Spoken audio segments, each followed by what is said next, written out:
आरक्षणामुळे गुणवत्ता धोक्यात आली आहे असं वारंवार सांगितलं जातं, पण डोनेशनमुळे गुणवत्ता धोक्यात आलेली आहे असं कोणीही सांगत नाही. आरक्षणाच्या कट ऑफमध्ये आणि डोनेशनच्या कट ऑफमध्ये खूप मोठा फरक असतो.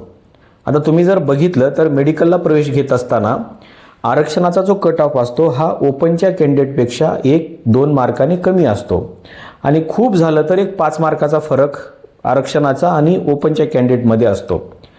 परंतु तुम्ही जर हे बघितलं की डोनेशन देऊन मेडिकलला प्रवेश घेणारे जे विद्यार्थी आहेत त्यांचा जर कट ऑफ तुम्ही बघितला तर तो कट ऑफ प्रचंड खाली असतो.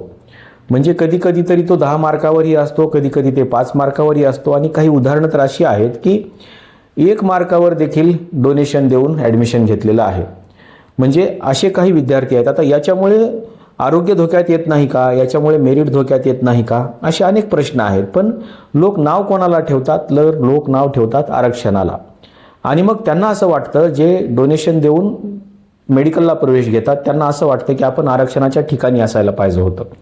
पण ॲक्च्युअली आरक्षणातून प्रवेश घेणारा जो विद्यार्थी असतो तो विद्यार्थी मेरिटचा असतो आणि डोनेशनमधून प्रवेश घेणारा जो विद्यार्थी असतो तो विद्यार्थी खूपच खालच्या लेवलवरती असतो.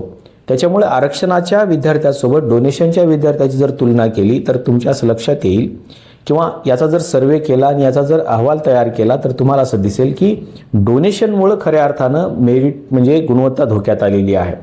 पण लोक नाव कोणाला ठेवतात, लोक नाव ठेवतात ते त्या आरक्षणवाल्याला की त्याच्यामुळे गुणवत्ता धोक्यात आलेली आहे. हालाकी त्याचं मेरिट खूप चांगलं आहे. म्हणजे जे डोनेशन देऊन ॲडमिशन घेतात त्यांच्यापेक्षा कितीतरी पटीने त्याचं जे मेरिट आहे ते मेरिट जास्त आहे. पण नाव मात्र या आरक्षणवाल्याला ठेवलं जातं आणि अशी एक सिस्टम म्हणजे अशी एक व्यवस्थाच आपल्याकडे निर्माण झालेली आहे की ती डोनेशन देऊन प्रवेश घेते पण नाव मात्र आरक्षणाला ठेवते.